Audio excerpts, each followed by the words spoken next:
Diamo. Oh. You ready? Okay. Yes. What? I don't know if you were in the room when Bailey mentioned this to us yesterday, because I know you had to jet for something. He said he's going to start uploading our full video podcast, after the show podcast, to your YouTube channel. So just so you know, you'll be on video. Like, oh, really? Okay. Unless you, okay, there's a reason not to. Okay. And he'll edit anything. If we stop and do one of those, oh God, where do we go from here? Obviously, he'll edit that. So no flipping each other off. Right.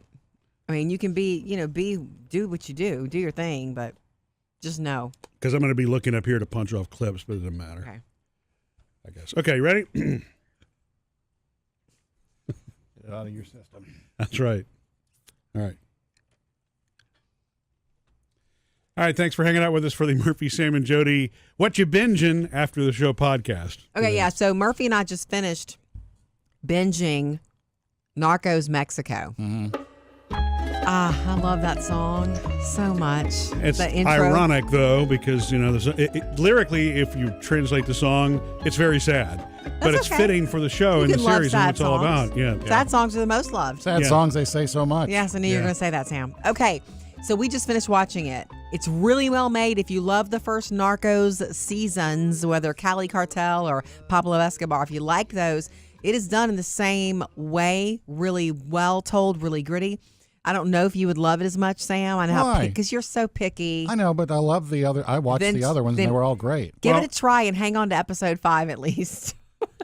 Yeah. Say. Well, I was going to say, I was in it by episode 1, but I think for Jody, it was the same thing. You had to get to 2 before it really connected, right? It took 2 or 3 for me. Totally. It is unbelievably well done. What's weird to me about this show, though, and I debated whether I should do this because I did it when it first came on, or the first season, that is. Right. When it was all about Pablo Escobar. And, like I said in the show earlier, I know the Pablo Escobar story. I mean, it was all over Time Magazine. It was everywhere. I didn't know as much. So, I mean, I knew how it was going to end. I knew how it was going to escalate. You just, especially if they're saying it's based in reality, unless they change the ending. You know what I mean? Pure fantasy. Wait, he didn't live? Right. But, so for this episode, which is actually kind of going, the 4th season kind of goes back even farther in time. Yeah. I had never heard about this story. So I truly didn't know how it was going to end. And by the way, we're not going to give any spoilers here. Right. I truly didn't know how it was going to end. But you Googled it anyway? I did, yeah. And we were halfway through it when I Googled it. I'm like, oh, and you were like, don't say anything to Jody. Yeah, he didn't tell me, Right. but you knew like the fate of the top 3 people that we're following, good guys, bad guys, DEA and Narcos. Yeah. So he knew what was coming. Yeah. I did not. And, and the thing is, it's because it is at least based in reality, it gets rough. This is not a kid-friendly show. Yeah. It's part of the reason I get, concerned when Jody and I start binging these kind of shows is even though the girls are 17 and 14, it's like, wait, they're coming, pause. Yeah, I'm always like, please pause fast. Right. It's always the worst. You pause and it's like, that's what you paused on? Yeah. The scene? Yeah. Dang it. Anyway, my deal is the next thing I want to watch is True Detective Season 3, which debuted on HBO the other night with 2 episodes, okay? And it's Mahershala Ali. If you ever knew me, I wasn't scared much.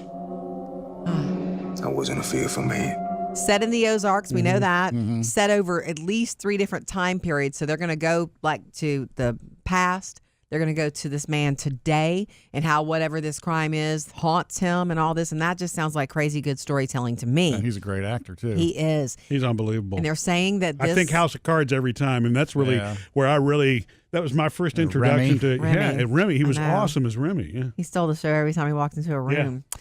So I really want to watch this. Is it okay with you if I go ahead without you? Because you don't want anything this heavy now. I want to watch True Detective with you, but I really want to break between. I can't do the whole, I mean, you know how I am. It's funny. This is where Jody and I are a little bit different from each other. I don't want to do a whole lot of TV.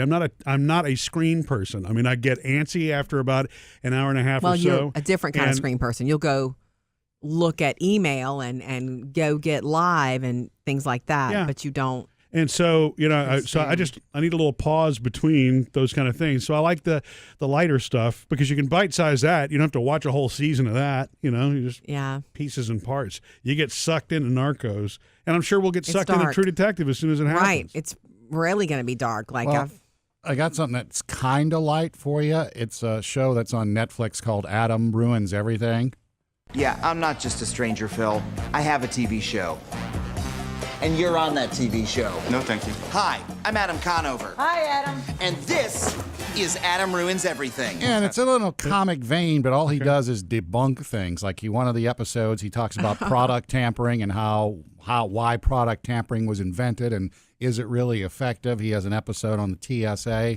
really? And, yeah. I'm interested. And well, honestly, when I watch the TSA episode, I'm thinking Murphy has got to watch this episode. Right. He does everything in a funny vein, but it leaves you questioning a lot of stuff. And he'll pop little dates up on the screen, like articles, like this is where this comes from. This is where this comes. That This is sounds why I'm like saying Murphy. this. I'm not just making it up. Go read this article. Okay. And he has actors portraying the scenes and everything, and it's really funny Okay. to watch it. Is it a scripted show or is it more like a kind of a docu-blend kind of a... It's Sounds scripted, it's but- scripted. I mean, he's your host and he's leading you through all this with the other people that are like, "What? Are you serious?" And it's like, "Yeah," and they do it in a comic vein or overact and and that kind of stuff. See, that's like, Sam, that sounds like something that I would enjoy. It'll make you go about things, but it's in a lighter Enjoyable. vein. Yeah. Okay. I'll do a few episodes of that, but I really do want to watch season 3 of True Yeah, Detective. I'm not saying waiting months. I just wanted to. We literally just finished Narcos Mexico 2 days ago. So I know. Yeah. So I mean, just a little bit of a break would be fine. But True Detective, I've been waiting for this 3rd season forever. Me too. I know a lot of people were let down by season 2. I mean, season 2 was okay. It was confusing. It was really hard to follow. But the first was so mind-blowingly good. I think it was difficult for anything to live up to. It's true. It's true. Although this one does. All the critics are saying like, "Wow, this is more in the. It's back to the way it This should is be. more the way." Yeah. Right. I found another one too for you. And this guy just won an award. He's the guy the actor that played Robb Stark in Game of Thrones. Yes. And I do mean played Robb Stark.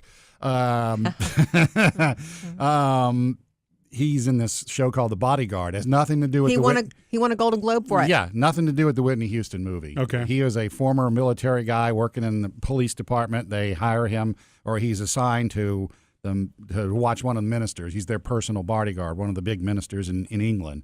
And I've only seen 2 episodes of this, but the first you? scene of it, yanks you right into the whole show. David, let's try.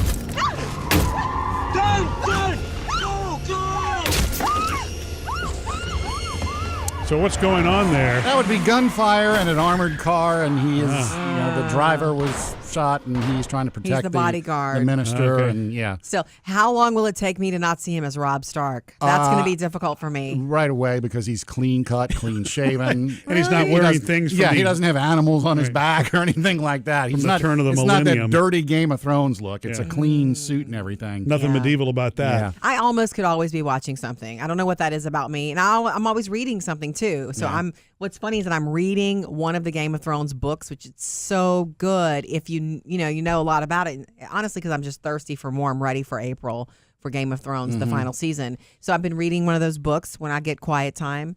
Every time I read is when somebody starts calling my name. Though that's just how that works. But anytime I have Game of Thrones on, just randomly at the house, Murphy walks through the room, and as you can imagine, he starts making fun. He's like, but he makes fun, and it sounds like you're trying to be Irish. It's like you get the accents wrong. He's like, "Oh man, there's dragons everywhere." I know. Like, I don't quite have the accent not right. exactly. exactly. Yeah. how Has they- anybody seen my sister?